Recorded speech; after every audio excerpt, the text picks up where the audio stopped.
Good morning, good afternoon, good evening, and welcome once again to my channel, Stop Effing Killing. I'm your host, the MOD, also known as the Method of Delivery. Please like, share, and subscribe if you find anything that resonates with you. So, today's topic is we are not all enemies. Again, we are not all enemies. I'm going to start with a story.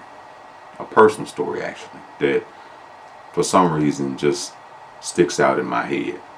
So during the COVID-19 pandemic, I went to the grocery store early one morning, and as I parked and got out of my car and started walking to the store, I was approached by a Hispanic woman in a vehicle, beat up, raggedy vehicle, had never seen her before. And inside this vehicle with her was her teenage daughter, and she had a child in the back in a child seat. Now, I could tell that, number one, they were hungry, they were poor. She had, her and her daughter, their hair was all over their head. I mean, it looked like they had slept in the car.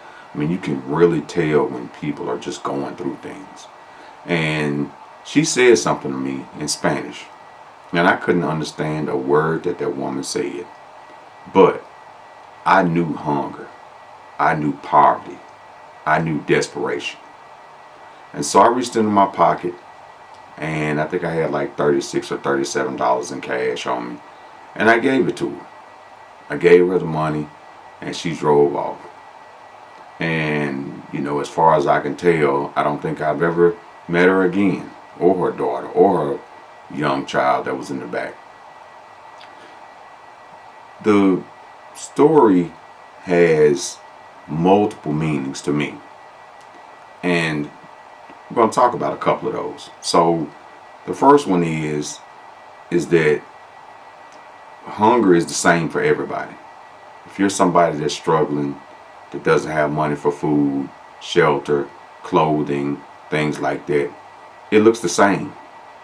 That hunger is a common language. It doesn't matter where you're from. It doesn't matter what your race is, your nationality, your religion. Hunger has a common language, regardless of what your original language is.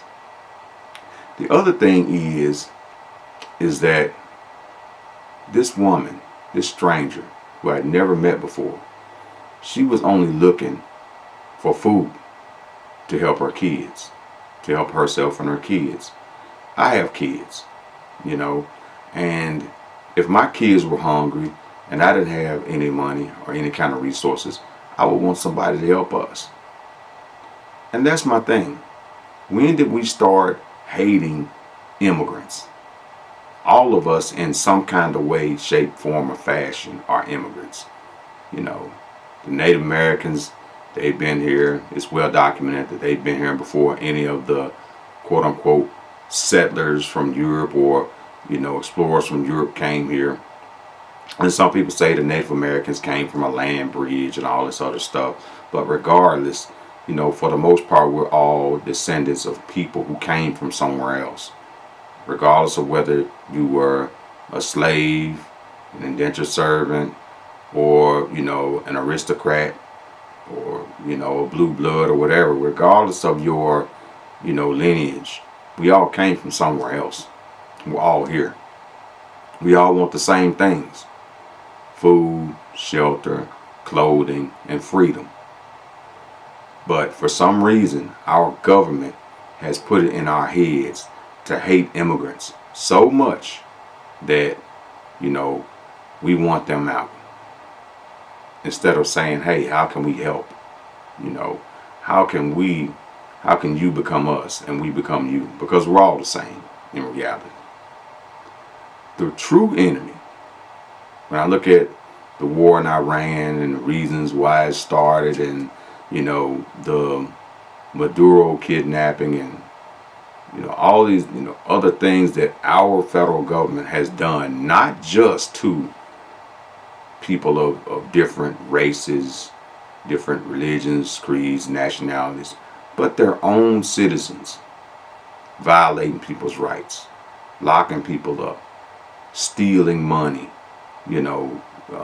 misappropriating and stealing federal dollars. Let's take a quick look at a segment. Identified 4 companies. Mm-hmm. 4 of the hundreds of thousands of companies in the United States. You identified 4. Mm-hmm. One of those is this Safe America Media company. Where is Safe America Media headquartered? I don't know. I don't know either, Madam Secretary. We can't find it. Mm-hmm. We can't find a website.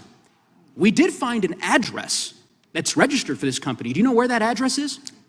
Is there a problem with this contract? I'll tell you about it. According to Madam law, Secretary, the address is registered to a political operative. Madam Secretary, the company, and then I'll give you an opportunity to respond. The company is registered to a political operative in Virginia. Do you know, just by way of example, whether this company that received $143 million in taxpayer dollars, has it ever done work for the government before? I don't know. I can't. The answer is it has not. And do you know why we know that? Because it was incorporated 8 days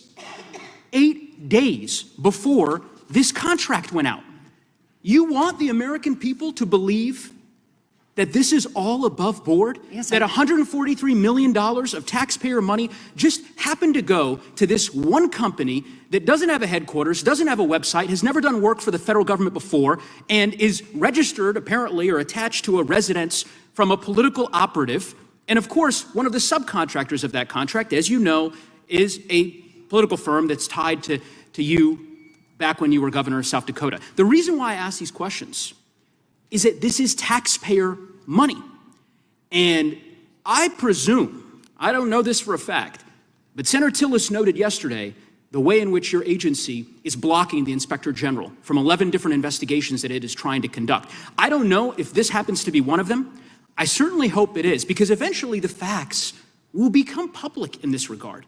And there are serious laws implicated, conflict of interest laws, federal procurement laws, that I believe followed, all done correctly, all done correctly. 14 billion impressions from that marketing campaign. Sure. It was money spent in this country and in 8 different countries that illegal migration was coming from. Madam Secretary, overwhelmingly effective. We all understand the argument that you've made. That somehow this ad campaign on Fox News of you at Mount Rushmore has led to millions of people self-deporting. You're using millions of dollars of taxpayer money in this way. It is fraud, and ultimately, I think there's going to be accountability. And so Kristen Noem would have you to believe that a business that has never ever, didn't even exist anywhere from 7 to 11 days before it got this massive contract worth, well over $100 million. She would have you believe that this was an up and up contract. That's what she would have you believe. She's going to take taxpayers' money that could be used for education, money that could be used for health care, money that could be used for infrastructure, roads and bridges and all these other things. She'll have you believe that that was a legitimate contract for a company that had never ever done business with the federal government or anybody else for that matter, because it never even existed, until a few days prior. She would have you believe that that was a legit contract. Not to mention all of these violations that we've seen, people getting, unalived, killed by, ICE, and, dying in the detention centers, all this other stuff. And so the real enemy is not my neighbor, regardless of who he or she may be. The real enemy is some of the people who run our governments. I even look at it that way in Iran. It's documented that Iran sponsors terrorists. Are the Iranian people the ones that are, pushing the buttons and pulling the triggers and, telling the terrorists to go attack neighboring countries? No. It's the Iranian government. The Iranian government, just like the U.S. government, is crooked. But there is no government that isn't crooked. All governments are crooked.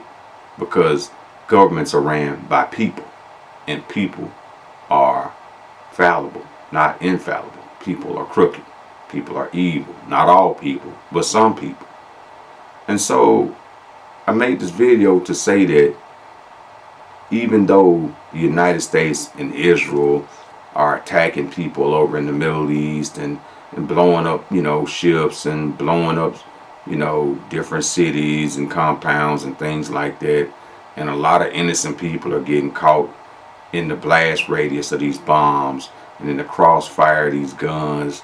Just remember that we're not all enemies.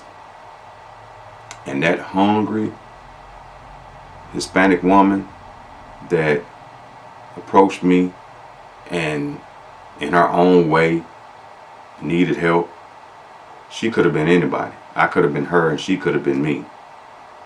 Because in the end, we're all human beings. And, I just wanted to say that if you can, you should. If you can help somebody without putting yourself in the bind, you should. If you can love somebody, if you can care about somebody just a little bit, hold the door for them, fix a flat tire, pump some gas, without putting yourself in danger, you should. And you should also speak out when there's corruption, like what's going on right now in our government, in this country, in the United States. Because, like I said before, we're not all enemies, just some of us.